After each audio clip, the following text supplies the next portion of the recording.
showing that your audio is good. Saida, who is? The audio is good, so should we put the microphone maybe on there? No, it's that only in the everything from WebEx. Well, maybe Right. Dr. Avila can repeat what the board says. Okay, can you repeat what the board says? But is the board not?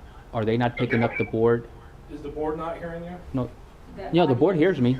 The board can hear us. We can hear each other in here, but the audience can't hear who's streaming.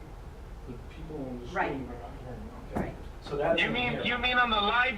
Okay, Dr. they said, Avila, yeah, you they mean have on the sound live now. feed? They have People sound now. listening in or watching the live feed can't hear the audio? That's what Saida is saying. She's hearing from a few Okay, people. everybody has sound now. I'm getting a lot Okay, of the good- sound is there now. We're good. Okay, The sound is back? yes. Okay, we can proceed. Said 67 people on a group text. Okay, Nancy. Okay. Our next section is the presentation. Are we continuing with our Measure Y presentation tonight, Dr. Avila? Yes, ma'am. And I will be speaking on behalf of Paula Bailey. I have her comments here. And so Okay. on behalf of Paula... Let me just read the item then. Okay. The presentation is Measure Y 2010 Proposition 39 General Obligation Bonds Financial and Performance Audit Report for the year ended June 30th, 2019, presented by Ms. Paula Bailey, Chairperson of the Measure Y Citizens Oversight Committee, and Dr. Avila will be presenting for Ms. Paula Bailey. Thank Go you. ahead, Dr. Avila. Thank you very much, President O'Kelly. So on behalf of Paula Bailey, the chairperson for the Citizens Oversight Committee, today, March 25th, 2020, the subject is Measure Y Annual Financial Performance Audits as of June 30th, 2019. So the audit's report is unmodified opinion, which is the highest level of assurance provided on a set of financial statements. The report consists of two parts: financial audit and performance audit as of June 30th, 2019. There are no audit findings. And that is all. And that is all? Well, that sounds like the audit turned out very well, so I'm happy to hear that. Yes, indeed. Okay, moving on to comments. Public comments from the floor. At this time, any person wishing to speak on any item not on the agenda will be granted 3 minutes. Do we have any, Dr. Avila? Yes, we do, and those members of the public who express interest in speaking during public sessions emailed their comments to staff, and I will be reading the comments on their behalf. So the first one is Gil Navarro.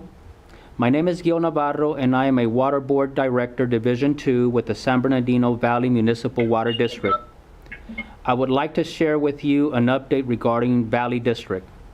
On March 5th, 2020, Governor Gavin Newsom declared a state of emergency as part of California's response to address the global outbreak of COVID-19 or coronavirus. In response to this, the San Bernardino Valley Municipal Water District has been working behind the scenes to ensure there will be no interruption in service to the water retailers, cities, and mutual water companies who depend on us for a supplemental water supply. At this time, Valley District does not anticipate a disruption in service or delivery of water to our retailers. For more information, please call 909-387-9200 or email kristeenf@sbvmwd.com. And that is all for Mr. Gil Navarro. Okay. We move on to public comments on agenda items. Any person wishing to speak on any item on the agenda will be granted 3 minutes. Do we have any? Ms. O'Kelly, we still have a few more items not on the agenda. Oh, I'm sorry. Yeah. Okay. So I'll continue to read those. The next one is Keith Rubio. Good evening. I have concerns regarding distance learning as it relates to the general education students and especially to special education students. First, I am concerned about any district jumping into distance learning without a complete understanding as to how it will work for parents, staff, and students. I believe it is important to not only look at the strategy of implementation of distance learning, but the legalities that might be associated with it. It seems to me that during the short amount of time that school has been or will be closed, enrichment learning opportunities for students is less problematic than distance learning and its associated issues until those issues can be resolved. In regard to the general education population and distance learning, I have concerns for teachers and for students. First, for students, I am concerned that any distance learning program would meet state accreditation standards, and if so, would those materials provided with that program meet the legal obligations as defined under Ed Code 60119 or Williams Act? For teachers, I am concerned about the evaluation process for those who have not had their evaluations completed. With the implementation of distance learning, how will administrators monitor teachers under the guidelines of the contract? Well, I am certain that there will be a waiver for evaluations and those teachers will not be evaluated in the following year. I am still concerned about instructional monitoring. This is true for students as well. How will students be monitored by teachers to ensure that they are doing the assignments themselves? Was this not the reason that online APEX students were directed to physically meet in a classroom? Also, how would the district enforce participation in instruction? I have many concerns about special education and distance learning that are centered around legalities about individualized instruction, testing, and IEPs, services, and the use of instructional assistants. First, Congress has not suspended or waived FAPE under IDEA for special education students. Betsy DeVoe does not have the ability to do so. This requires a congressional act. Because of this, IEPs will need to be held for every special education student to determine whether distance learning meets their individualized needs for their learning. Even if those IEPs were held prior to the implementation of distance learning, it does not necessitate that distance learning will be determined to meet the needs of all special education students. Indeed, if district were to assume this, it might be construed as a predetermination of placement, which is a violation of FAPE under IDEA. The implementation of distance learning for general education students by a district will start the timeline for special education students and equal access to education clauses. Should that kick in before an IEP meeting for each special education student, a violation of FAPE under IDEA might occur. Should tests be given to special education students prior to IEPs via technology and not in person, the testing used might be invalidated. This is so because the nuances of student behavior would not be noticed or observed during that testing. Indeed, services such as speech would also need to be done in person in order to meet the service minutes of specialized academic instruction. In order to observe the many nuances that might manifest during one-on-one speech services. Does distance learning meet the service minutes of specialized academic instruction? Last, many of our students need extra help on assignments and other things as stipulated in their IEPs. Aside from those stipulations, how will instructional assistance be utilized during distance learning? Distance learning most likely will not meet the individualized education needs of every special education student. If that is the case, then for those students whose individualized education needs are not met with distance learning, the district might have to offer compensatory education at a cost to the district. The legal ramifications and costs associated to the district could be astronomical. Aside from providing a cash cow to special education lawyers and advocates, it seems to me that distance learning for special education students offers little benefit. While educational enrichment opportunities for students are viable during these unusual circumstances, it seems that the perceived cure to educate all students with distance learning has issues that are worse than this relatively short period of time of school closure. Let us instead take this time to form a task force committee with all stakeholders, especially parents, to plan for future closures in the event of any national disaster or event that might cause extended school closures. Next, we have Rosa Fuentes. Good evening, board members, superintendent, staff, and community. My name is Rosa Fuentes. Today, I want to join you through the distance. I realize that the situation we are facing is very difficult for everyone, and I understand that decisions that are being taken are not popular. And with optimism and positive attitude, we will surpass this event. I would recommend for teaching staff to connect with students who are struggling academically, to help them cope and to feel that they are cared for, and to offer support during these hard times. Thank you for allowing me to participate. Next is Crisel Reese. Hi, I would like to say that I know you guys are caring for our safety, but you know that seniors will not get a chance to spend more time with friends and teachers, and that truly hurts them for the rest of their lives. Please consider on giving them more weeks to give them a chance to good memories of their high school moment. Next, we have Tobin Brinker. Dear Superintendent Avila and RUSD board members, our nation is in a time of crisis and our schools have been closed. If we had not extended our spring break, today would have been our third day back in the classroom. Many of our teachers are anxious to get back to their classrooms, back to their normal routine, and to be free of the fear caused by the coronavirus. Our district is about to begin a distance learning experiment, and for some it seems like the answer to a prayer. Others have deep concerns about doing more harm to our students. What is best for kids? If we approach this moment like it is an experiment, we would go slowly. We have many tools to choose from for distance learning, each with beneficial features and potential risk. Speaking with teachers around our state and nation as their districts have rolled out distance learning has been eye-opening.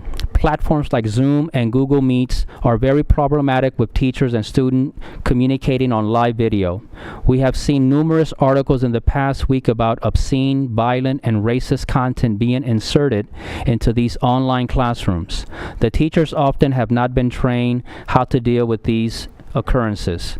I strongly suggest our online learning not include a video component in the beginning. Our teachers need to learn to walk before they run. We can use Google Classroom to provide basic lessons and collect work. Will the work be graded? So far, the district has said no, and the initial paper packets that were distributed were based on reviewing content that was already taught. If we are now to be teaching new content, will it be graded? Will teachers be held accountable for grading, and will students be held accountable? I know the district is working quickly to be able to provide families with computers and hotspots so they can access online learning. That is commendable. However, what is the end result? If a computer is lost or broken, who pays? If a family never gets a computer and the child never engages online, what do we grade? Students with special needs deserve better than what online learning can provide. How will we meet our state and federal mandates to educate special needs students? What new and extra requirements will be asked of our special education teachers? Right now, many people, our teachers included, are struggling with the anxiety of this global pandemic. For some, doing schoolwork will be a welcome distraction from that concern, but for others, they will not be able to focus or do schoolwork. How does that affect what we are doing? In a traditional school setting, a teacher can take a sick day and get a substitute, but what if their illness is anxiety, depression, or emotional distress? Will someone take over their online class? Will they be charged a sick day? We need to go very slow to get this right. We should continue to provide enrichment lessons and opportunities for students who want to go beyond using Google Classroom. Everything beyond that needs to be introduced slowly as teachers are trained and issues are worked out. Next, we have Clarissa Gastelum. Hello, my name is Hello, my name is Clarissa Gastelum. I am reaching out because I would like to know what the board is doing or thinking about doing regarding online courses for Rialto students. My son is in the sixth grade, and he is concerned of being held back because of missed school. I have friends in other school districts, and the kids either received tablets to complete online courses or are signed up for online courses using their home desktops. I look forward to hearing from you. Next, we have Brenda Pettis. My name is Brenda Pettis, and I'm a parent in the Rialto Unified School District. I know it's very important to keep the students safe and for our community, and I totally agree. But I am also very concerned for their education. They should let the students borrow computers to try to enforce their education. Some students don't count with any electronic devices. Hopefully this situation doesn't last long, but if it does, I think it will affect students educational wise. If there's any way to borrow Chromebooks or anything that helps, that would be truly appreciated. Thank you. Now we have Paula Bailey. I would like to thank the district for providing the students with the grab-and-go meal program. I would also like to say that it's absolutely wonderful. The staff manning the different sites is very courteous and helpful, and they are doing an amazing job. I know as a parent, I appreciate all their efforts and what they are doing. Next we have Mirna Ruiz. I would like to thank Nutrition Services staff for all their support right now to feed our students and community. They are doing an amazing job. Thank you for showing up even when it rains. I personally saw them at a couple of schools and at Cesar Chavez Dolores Huerta Center. Please all keep safe. We are a united district, and this is the time to show it. And that is all we have on public comments not on the agenda. Okay, thank you, Dr. Avila. Now we move on to public comments on agenda items. Any person wishing to speak on any item on the agenda will be granted 3 minutes. Do we have any? We have none. Okay. We move on to comments from Association Executive Board members. Rialto Education Association, REA, California School Employees Association, CSEA, Communication Workers of America, CWA, and Rialto School Managers Association, RSMA. Do we have any comments from any of our associations? We do. We first have Chris Cardasco from CSEA Chapter 203. President would like to present to the board and superintendent their initial proposal to negotiate 2020-21 reopeners. And I have a copy of this that I would forward to the board. We also have Teresa Hunter, AVP for Substitute Teachers, Communication Workers of America. We are submitting the following comments for item D. Point 1, honorable members of the Board of Education, thank you for your consideration of our contract bargaining proposal. We look forward to working with you soon. Bring about a new and improved contract for our Rialto guest teachers. We miss going to work in the classroom and helping students do their best work. Many of our guest teachers are stressed about the loss of work and how it will affect their daily living. So far, none of the updates has information that is pertinent to guest teachers, so we look forward to receiving some helpful news. Most of all, we hope to be back in the classroom soon. Thank you so much. And that is all we have from associations. Okay. And now we move on to comments from the superintendent. Go ahead, Dr. Avila. So I have a few comments, and thank you, President O'Kelly. I want to thank everyone who has been asked to lead in their respective area of responsibility during this crisis. It is certainly not easy to do so, considering the nature of the crisis that we face. As a crisis, it means to be temporarily in a different state. But a crisis should not affect our behavior. During a crisis, we need to remain in control of ourselves, composed and poised to do what needs to be done. We need to clearly see our human connection and be aware of our interconnectedness. In Stoic philosophy is grounded on 3 principles when it comes to a crisis. 1, Work together and play your part. Act virtuous for the benefit of humanity. We are born to work together like our hands, feet, upper and lower teeth. We need to forgive and tolerate instead of having selfish pursuits during this time. 2. Do what you can and accept what you can't.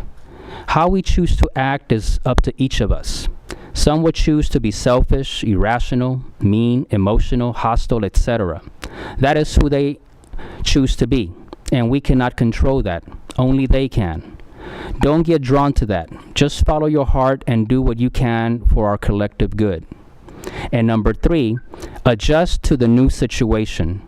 Crisis means playing by different rules. When we are used to our routines, it leads to taking things for granted. Let go of the past and focus on the present and make the best of it now. A crisis is a new reality that gives us an opportunity to see what really matters in our lives. Right now, to me personally, a celebrity does not have that much value to me. Neither does a concert or the latest super athlete. What does matter to me right now is my family, my friends, and this district. So I thus appeal to those of you who have embraced our district initiative of promoting kindness to continue on that path. For it is during a crisis like the one we face today where our kindness truly matters.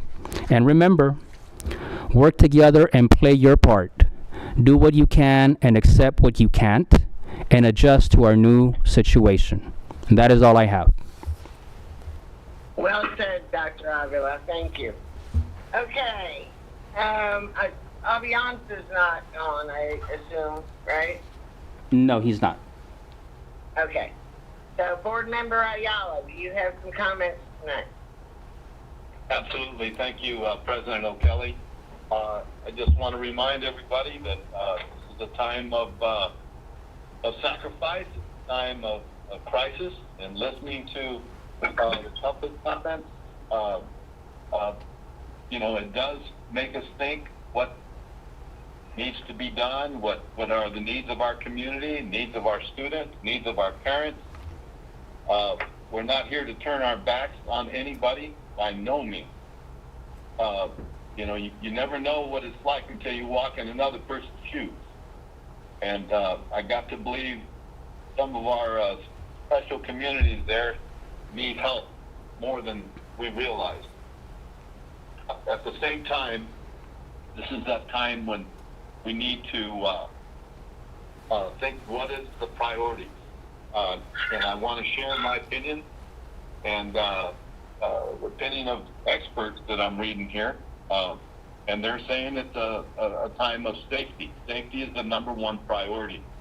As much as we would like to educate children and take care of their needs, I have kids personally, grandkids who are not going to school, they're not graduating, and they're making sacrifices. I have family who is in the healthcare business, and they're required to go to work, and they're taking risks, and we're all into this together. I'm reading reports, and I think it's very important for at least one family member to share with their family what's going on, and not pretend we're an ostrich and have our head in a hole somewhere thinking that everything's fine, because that's not the case. China has 81,000 cases, but the reality is they've only had 67 new cases. They've had 6 deaths recently, new deaths. Italy, they're right behind China with 74,000 cases. We're number 3 with 66,000 cases. Now, what's alarming is that the largest percentage of new cases that I see on the top 15 countries here is the United States with 11,000.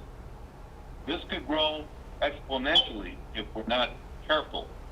And that's why I'm saying that how important it is, because we do not have the medicines yet developed to counter this virus. The only strategy that we have right now to combat it is isolation. And obviously not everybody can stay home, but the more people that stay home, the better we can control these numbers. We have not reached the peak yet, so people need to take it serious. And so I'm just going to say in summary, we're definitely in unprecedented times. It's all about public safety first. And not to understand this condition would be to grossly underestimate what we are expecting in the near future. We have to be responsible. We have to follow the rules and the guidelines of our experts. And hopefully somebody in that household get their computers, look through the news media, the newspapers, follow the reports on what's being said, what's being suggested. And I, for one, I'm isolating myself, doing my best to take care of my family by staying home. And I hope other people are following suit. Thank you, President O'Kelly, for an opportunity to share a few comments to our public and our community. We love them dearly. We're all into this together. And as news breaks, we'll come back with different recommendations. But for right now, please let's stay informed and continue to support one. Thank you. Well, thank you, Mr. Ayala. Okay, board member, Mr. Montes. Well, first of all, I'd like to say good evening to everybody. Well, it's as awkward as this feels, being conducting this meeting by way of teleconference. These are things we have to do. I had never thought I'd see it in my lifetime, but it's here, and it's better to be safe than sorry. We need to protect ourselves and our loved ones and our friends and coworkers and colleagues as much as possible. So I don't have a whole lot really, just to make sure that we continue to do the best that we can to protect everybody, our students, our teachers, our staff, our support staff, our administrators. People have been calling me, asking me, when are we going to go back to school? When are the kids going to go back to school? When is school going to start back up? And I just I continue to just say that we really don't know at this point. Hopefully soon, hopefully sooner than later. But these are tough times, and we need to count our blessings and remember that safety comes first. Safety continues to be our number one priority. Safety is our number one responsibility, and everything else has to unfortunately take a back seat or be second to safety and the health of everyone. So continue to urge parents and staff members to be patient. Let's continue to be proactive and taking good and clean hygiene and safety measures. Stay home as much as possible. Go out as little as possible, and just be patient and be on standby. And hopefully, as we continue to keep informed with local health and law agencies in the area, we can get through this as quick as possible. But I want to thank Dr. Avila, our superintendent of schools, for making some really wise choices in regards to the school closures, in regards to limiting the amount of staff members that have to report to work. I tip my hat off to him and his team and the administrators and all of the support staff and the nutritional staff. God bless them. We know that many of us would rather be at home with our families than to have to do anything, even report to work. But I tip my hat off to the ones that have to go anyway, and continue to do so to help our district and help our community, and make sure that our community continues to get fed, because a lot of our students do need those meals, and it's just a hardship that one way or another is affecting us all. So thank you again to everybody that's helping us with this effort, and for everybody else, just continue to be patient, and our superintendent and his team will do everything possible to help us get through this crisis. Thank you. Thank you, Mr. Monte. Well, Okay, no problem. Board Clerk, Mr. Martinez? Thank you, President O'Kelly. I'd like to thank the community. We're holding together very well as a community, and nobody is an island unto themselves. If you have any questions, the answers we do have are available on the website. We're asking the same questions. Are we having graduation? When will school resume? What about distance learning? What about special ed? These are up in the air, and that is due to policy that is pushed down on us. So when Sacramento or Washington decides, then they tell us, okay, here are the parameters, here are your guidelines, go. Until then, I'm going to commend everyone who's at work right now. You are my hero. You're working for the good of the community, for the good of the nation, for the good of our students, 25,000 grandkids. And I thank you for it. You are my hero. And that doesn't matter what you're doing. If you're opening the doors, if you're cleaning, if you're putting lessons together, if you're struggling to learn how to present lessons online, I commend you. I thank you, because it's going to take every bit of our energy to get through this. We have no idea what the future holds. So my personal feeling is I look for the best, but I prepare for the worst.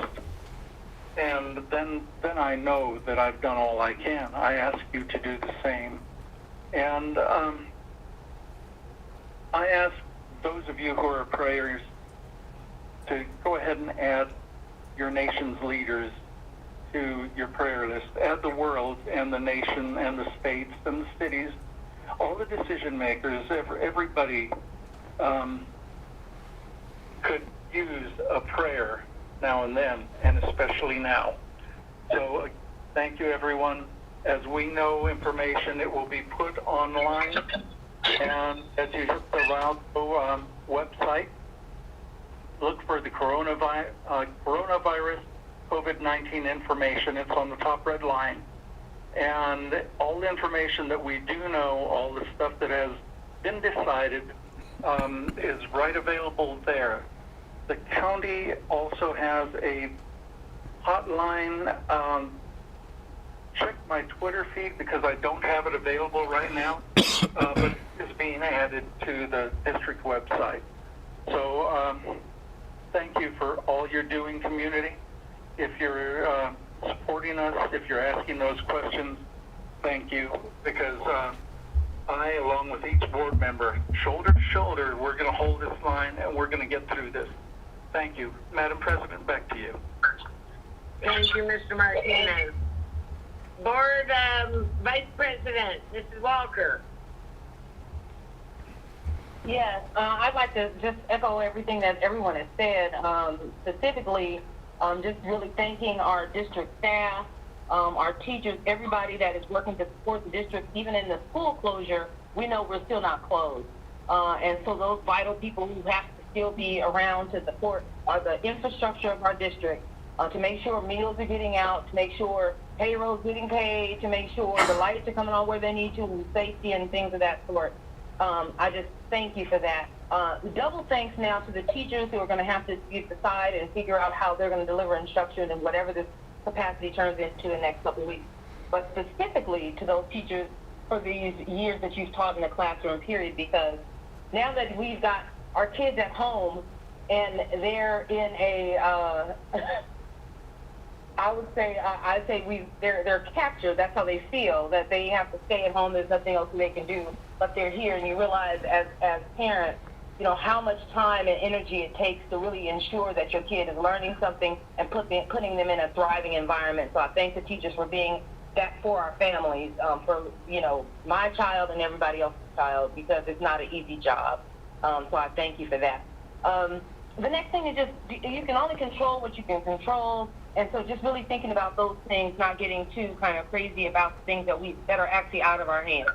So as I watch the news and think about all the things that are being said, some of the things that aren't true, some of the things watching the news and finally get the, you know, the real status on what's happening, not only in our community, but across the nation, we can only control what we can control. So try to just breathe, relax, find a way to relax. So some of this is very stressful.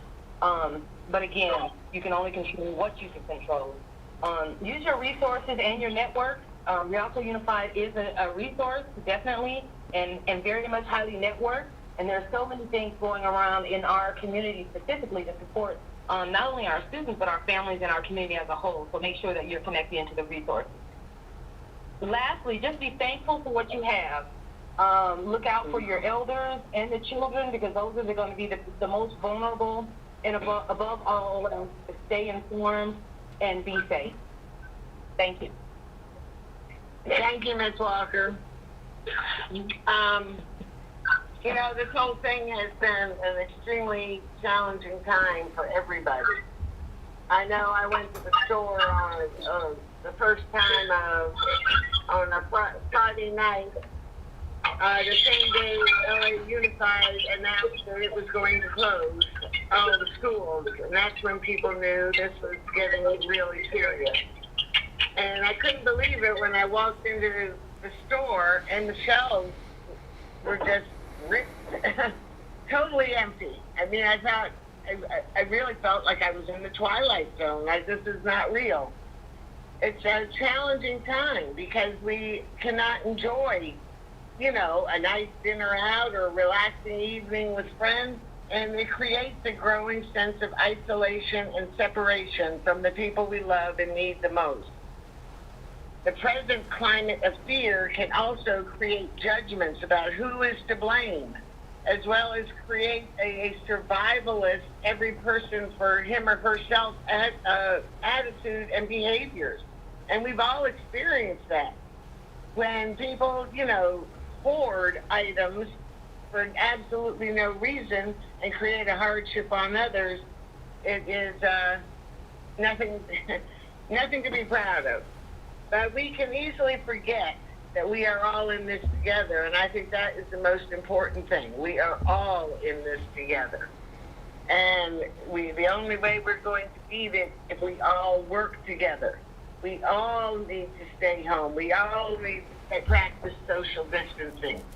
And if this virus surges, as all the experts have said, our hospitals and medical staff will be totally overburdened, and they will not be able to handle it, and it will result in tragedy. So please work together. I know all of you are, but just, you know, keep that in your head. You're doing what's right. If you're bored being at home, we all get that way, but we're doing what is right and what is safe. And thank you so much for doing it. Thank you to all the staff who have continued reporting to work during this time, because I know you're at more risk of exposure to it, and that we need those vital services for our students. So thank you, thank you, thank you. Okay. Well, that's it for me. President O'Kelly? Pardon me? President O'Kelly? Yes? Can I make one comment before we move on? Sure. Yes, because I forgot. I wanted to share this with the public that usually a child's immune system doesn't mature up till about age 8. So as they are growing and are conditioned with their environment, it is said that their immune system does not mature until age 8.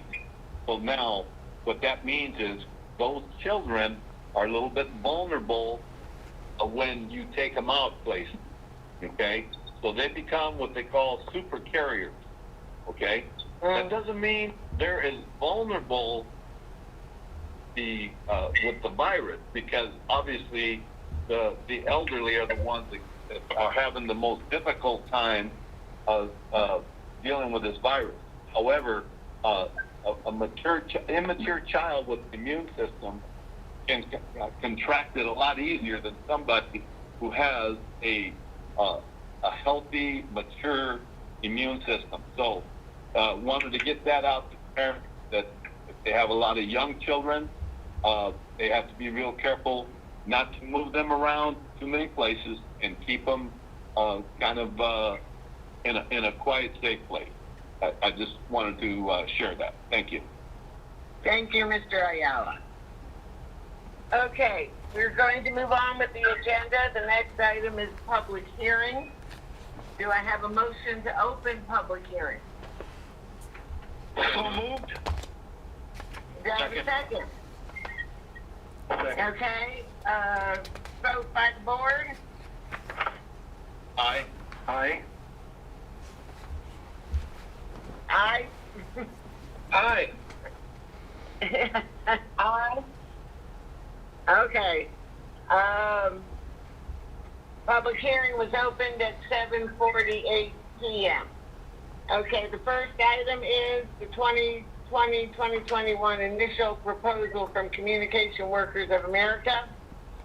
Public hearing pursuant to the requirements of government code and board policy, the initial 2020 to 2021 proposal submitted by the Communication Workers of America, CWA, for an agreement between the Communication Workers of America, CWA, and the Rialto Unified School District Board of Education is hereby posted in compliance with the legislative requirements for public notice. Item D 1.2, the 2020-2021 initial proposal to Rialto Education Association pursuant to the requirements of government code and board policy, the initial contract proposal for the 2020-2021 school year submitted by Rialto Education Association, REA, and Rialto Unified School District Board of Education is hereby posted in compliance with the legislative requirements for public notice. Do I have a motion to close public hearing? So moved. Second. Do I have a second? Second. All right, vote by board members to close public hearing. Aye. Aye. All right. We are closing public hearing at 7:50 p.m. Moving on to the consent calendar. All items on the consent calendar will be acted upon in one motion unless pulled by Board of Education members or the superintendent for individual action. Do I have a motion to approve the consent calendar? So moved. Aye. All right, is there a second? Sorry, second. Okay, all in favor? Aye. Aye. Aye. All right. Moving on with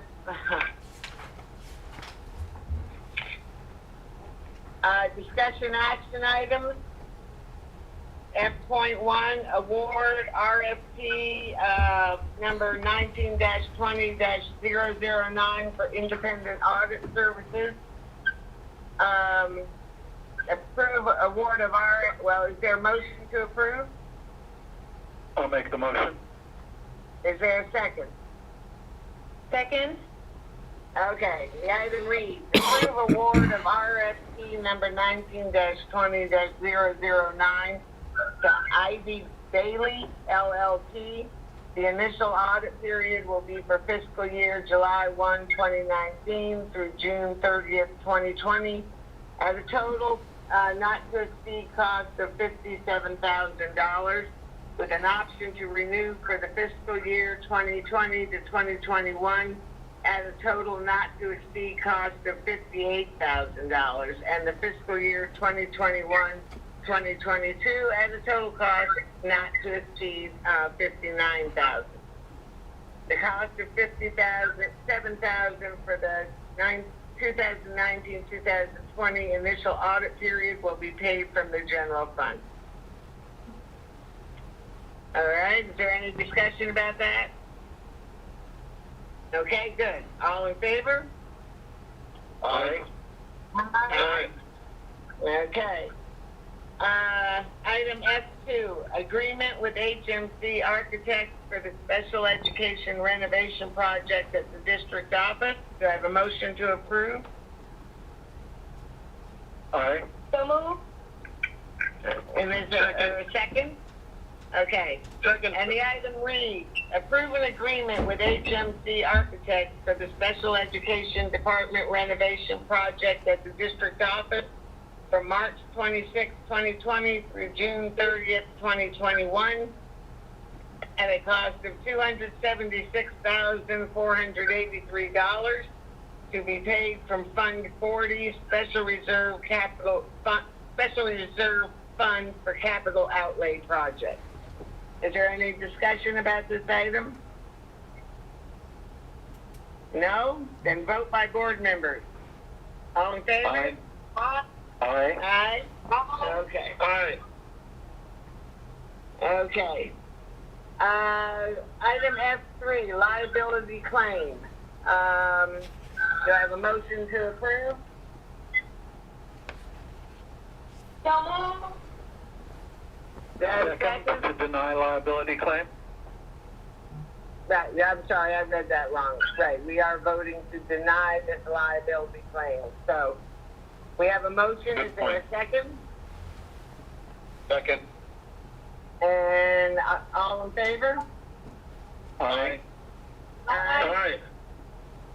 Okay, F4, agreement with 360-degree oh, we pulled that item, never mind. F4 is off the agenda. F5, agreement with T-Mobile Empower Edge program for hotspot devices. Is there a motion to approve? So moved. Is there a Second. second?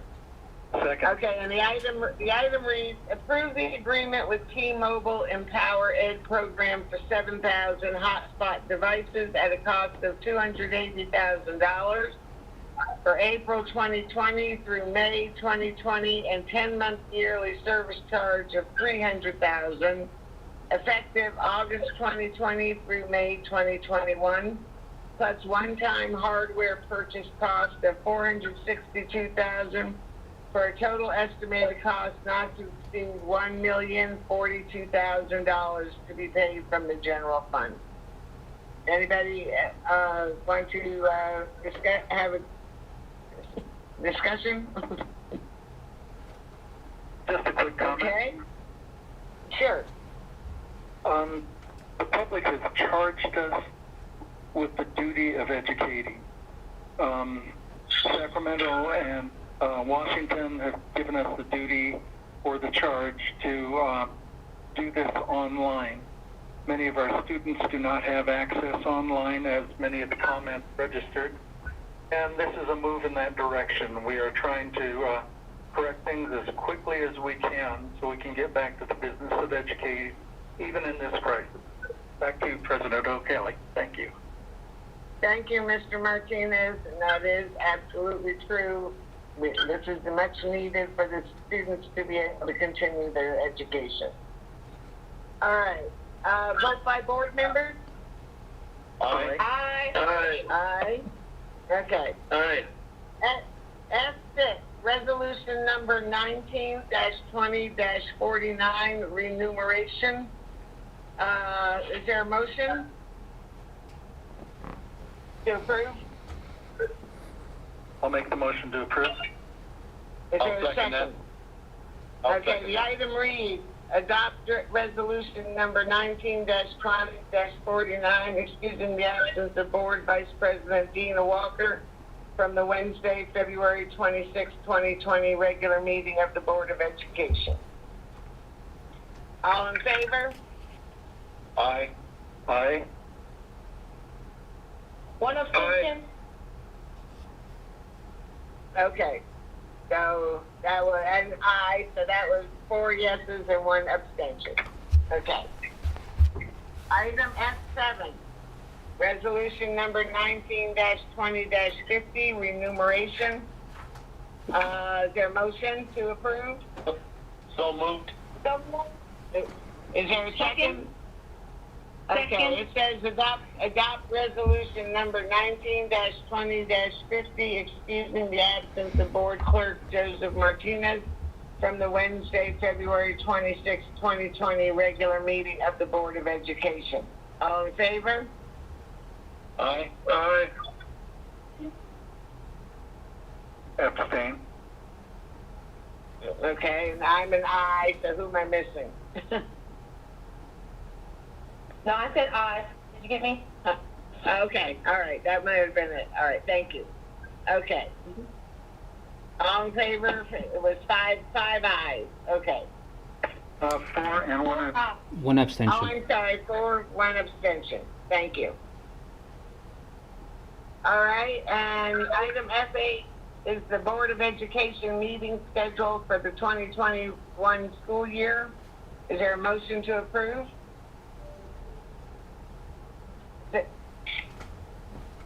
So moved. Is there a second? Second. Your schedule's at the back of the agenda. Just list the board meeting date. So all in favor? Aye. Aye. Aye. Aye. Okay. Item F9, reinstatement of expulsions. Is there a motion to improve? A motion to approve? I'll make the motion. Is there a second? Second. And this is for case number 19-20-46. This is the case Martha sent us in our email because it was not ready to be, it wasn't available to be put into the agenda at the time. Okay, so all in favor? Aye. Aye. Aye. Aye. Okay. Next item is adjournment. The next regular meeting of the Board of Education of Rialto Unified School District will be held on April 8, 2020 at 7 p.m. at the Dr. John Casalunas Education Center, 182 East Walnut Avenue, Rialto, unless we are still under quarantine, and then it will be teleconference like we're doing tonight, I would imagine. Materials distributed or presented to the Board of Education at the board meeting are available upon request from the superintendent's office. Do I have a motion to adjourn? So moved. So moved. Is there a second? Okay. Second. All in favor? Aye. Aye. Aye. One more. That's you, Nancy. Aye. Okay. All right. And so the time we are adjourning is 8:00 p.m.